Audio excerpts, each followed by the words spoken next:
இன்றைக்கு திருவருகை காலம் 2ஆம் வாரம் டிசம்பர் மாதம் 10ஆம் தேதி செவ்வாய்க்கிழமை. இன்று தேவன் நமக்கு தரும் ஜீவநீர் ஊற்றான இறை வார்த்தைகள் புனித மத்தேயு எழுதிய நற்செய்தி 7:18, இறை வார்த்தைகள் 12-14 முடிய. அக்காலத்தில் இயேசு தம் சீடரை நோக்கி கூறியது: இந்த நிகழ்ச்சியை பற்றி நீங்கள் என்ன நினைக்கிறீர்கள்?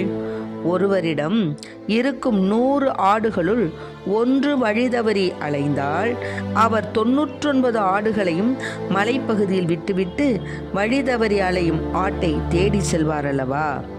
அவர் அதை கண்டுபிடித்தால் வழிதவறி அலையாத 99 ஆடுகளை பற்றி மகிழ்ச்சி அடைவதை விட வழிதவறிய அந்த ஓர் ஆட்டை பற்றியே மிகவும் மகிழ்ச்சி அடைவார் என உறுதியாக உங்களுக்கு சொல்லுகிறேன். அவ்வாறே இச்சிறியோருள் ஒருவர் கூட நெறி தவறி போகக்கூடாது என்பதே உங்கள் விண்ணகத் தந்தையின் திருவுளம். ஆண்டவரின் அருள்வாக்கு. கிறிஸ்துவே மக்கு புகழ். வாழ்விக்கும் நல்லாயன் நானே, அவரில் வாழ்கின்ற நல்லாடு நாமே. வாழ்விக்கும் நல்லாயன் நானே, வாழ்விக்கும் நல்லாயன் நானே, அவரில் வாழ்கின்ற நல்லாடு நாமே. வாழ்விக்கும் நல்லாயன் நானே. நல்லாயன் ஒரு தடவை 100 ஆடு ஓட்டிட புல்வெளியில் ஓராடு புறம் சென்று ஓடிற்று. கள்முட்கள் கடந்தாடு காணாமல் போயங்கே தொல்லை சேர்முள்ளீடை தவறி தான் விழுந்ததுவே. வாழ்விக்கும் நல்லாயன் நானே, அவரில் வாழ்கின்ற நல்லாடு நாமே. வாழ்விக்கும் நல்லாயன் நானே. நல்லாயன் கிறிஸ்துவே, பொல்லாத நானந்த இல்லாத ஆட்டை போல் போய்விட்டேன் புதருக்குள். வாழ்விக்கும் நல்லாயன் நானே, அவரில் வாழ்கின்ற நல்லாடு நாமே. வாழ்விக்கும் நல்லாயன் நானே. என்று தேவன் நமக்கு தரும் ஜீவநீர் ஊற்றான இறை வார்த்தைகளை கேட்டோம். ஏசப்பா எப்போவுமே எந்த ஒரு நிகழ்வையும் ஒரு ஓமை மூலமாகத்தான் மக்களுக்கு சொன்னாங்க. இப்போ என்ன சொன்னாங்கன்னா, ஒரு ஆயன் என்ன செஞ்சான், 100 ஆடுகளை ஓட்டிக்கிட்டு மேய்க்கிறதுக்கு போனான். அப்படி போய்கிட்டு இருக்கும்போது இங்கே ஒன்று அங்கே ஒன்றா ஓடுனுச்சு. கடைசியில் எல்லாம் ஒற்றுமையாக போகும்போது ஒரு ஆடு மட்டும் என்ன பண்ணிவிடுச்சு, மலைப்பகுதியில் போயிட்டுருக்கும்போது வழி தவறிச்சு. ஆக பார்க்குறான், 99 ஆடு தான் இருக்குது, ஆஹா ஒரு ஆடை காணுமே அப்படின்னு சொல்லிட்டு இவனுக்கு என்ன செய்கிறான், அந்த ஒரு ஆடை தான் தேடி ஓடுறான ஒழிஞ்சு அந்த 99 ஆடுகளை பற்றி அவன் கவலைப்படவில்லை. பாரு, அதுபோல தான் நாமும் சில நேரங்களில் ஏதாவது நமக்கு முக்கியமான பொருட்கள் நமக்கு இருந்ததுன்னு வச்சுக்கோங்களேன், ஒன்றும் வேணாம். இப்போ நம்ம ஏதோ ஆடோ மாடோ ஏதோ வளர்க்குறோன்னு வச்சுக்கோங்க, அதில் நம்ம வச்சுருக்கிற அந்த கோழியோ எதுக்கும்போது ஒரு கோழி குஞ்சு காணனாலும் உடனே என்ன செய்கிறாங்க, அம்மா ஓடி போய் அங்கேயும் இங்கேயும் பார்க்குறாங்க, அந்த ஒரு கோழி குஞ்சு இருக்குதா அப்படின்னு சொல்லி தேடுறாங்க. ஆக ஒன்று தானே போனால் போயிட்டு போகுது அப்படின்னு நினைக்கிறது இல்லை. அதே மாதிரி தான் ஏசப்பா ஒரு மனிதன் தானே, போனால் போயிட்டு போகிறான், நம்மளை விட்டு நம்ம மீதி 99 பேர் இருக்காங்கல்ல, அப்புறம் என்ன அப்படின்னு நினைக்கிறவர் அல்ல.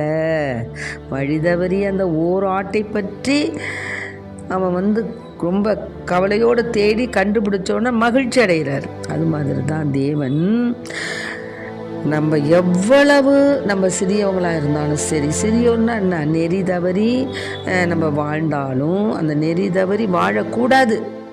தேவனுடைய பிள்ளை அவரோடு தான் போகணும். அப்போ அவருடைய பாதையில் நம்ம பயணிக்கும் பொழுது நம்ம கொஞ்சம் அப்படி ரூட்டு வாங்கினோம்னாலும் உடனே தேவன் நம்மை நோக்கி வந்து நம்மை தூக்கி அவரோடு ஒன்றிக்கிட்டு அந்த 99 ஆடுகளோடு நம்ம போய் சேர்த்துருவார். இதுதான் கடவுளுடைய இயல்பு.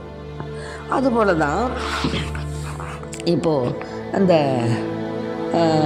எசையா எழுதிய திருமுகத்தில் 40வது இயலில் என்ன கூறப்பட்டிருக்குன்னா 1லேருந்து 11 என்ன சொல்கிறாங்கன்னா, தேவன் பாலை நிலத்தில் ஆண்டவருக்காக பலியை ஆயத்தமாக்குங்கள், பால் நிலத்தில் நம் கடவுளுக்காக நெடும் சாலை ஒன்றை சீராக்குங்கள்.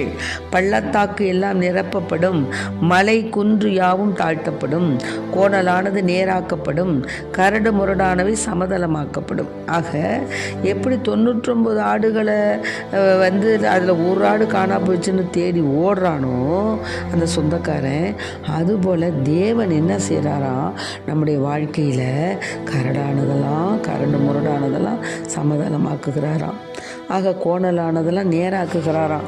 ஆண்டவருடைய மாட்சி வெளிப்படுத்துகிறாராம். அப்படி வெளிப்படுத்தும் பொழுது நம்ம தேவன் மீது நம்ம என்ன செய்யணும், மானிடர் அனைவரும் அவருக்கு முன்னால் நம்ம என்ன தூசி ஜுஜிப்பி நம்மளால் என்ன ஒன்றதுக்கு உதவு கிடையாது. ஆனாலும் என்ன செய்கிறாரு, ஆண்டவருடைய ஆவி இறங்கி வந்து புல் உலர்ந்து போகும், பூ வதங்கி விழும், உண்மையில் என்றென்றும் நிலைத்திருக்கும். எது நிலைத்திருக்கும்? ஆண்டவரின் ஆவி இறங்கி வந்தவங்க அனைவரும் என்ன செய்வாங்களாம், தேவனுடைய வார்த்தைக்கு கீழ்ப்படிந்து எப்படி நடக்கணும் அப்படிங்கிறதெல்லாம் தெரிஞ்சுக்குவாங்களாம். அதனால தான் சீயோனே நற்செய்தி தருபவளே உயர்மலை மேல் நின்றுகொள், எருசலேமே நற்செய்தி உரைப்பவளே உன் குரலை எழுப்பு, அஞ்சாதே, இதோ உன் கடவுள் என்று யூதா நகர்களிடம் முழங்கு.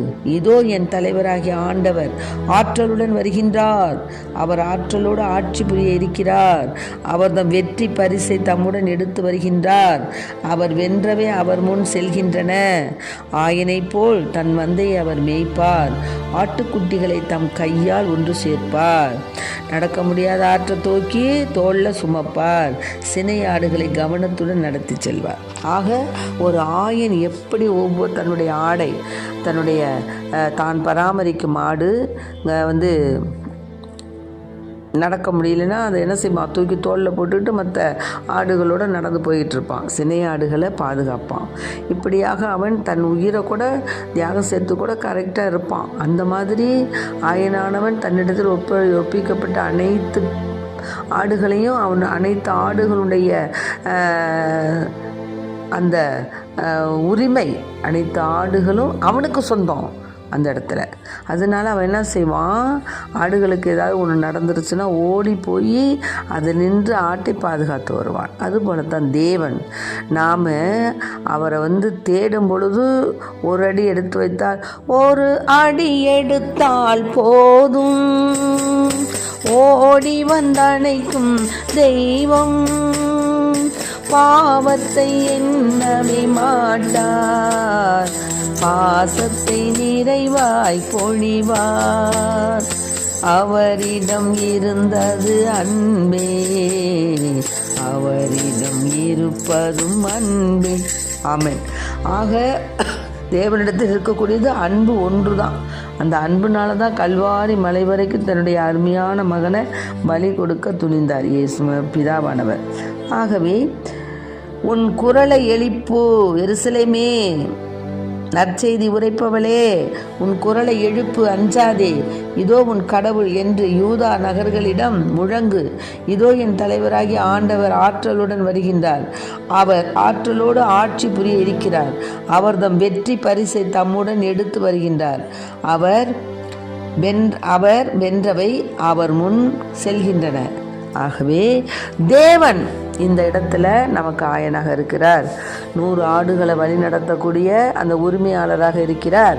அதில் 99 ஆடுகள் நல்லா போய்கிட்டு இருக்கு, ஒரு ஆடு மட்டும் ஓடியாந்து எஸ்கேப் ஆகுதுன்னு சொன்னால் அதை தேடி ஓடி போய் அதை பிடித்து வந்து தன்னுடைய மந்தையோடு சேர்ப்பார். அப்படி சேர்க்குறச்ச அவருக்கு மனசில் எவ்வளோ சந்தோஷம் இருக்கும் தெரியுங்களா? அந்த சந்தோஷத்தை நம்ம சொல்லவே முடியாது.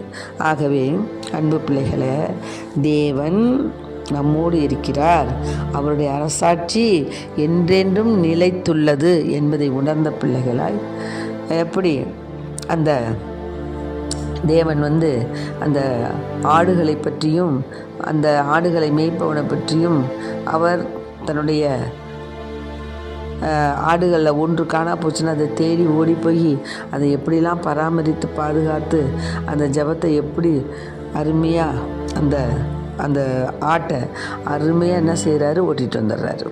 அதுபோல தான் தேவன் நம்மை சகல விதமான பொல்லாப்புகளிலிருந்து காப்பாற்றி ஆண்டவருக்கு உகந்த பிள்ளையாய் வாழ அவரிடம் நாம் மன்றாடுவோம். Praise the Lord. மரியே வாழ்க.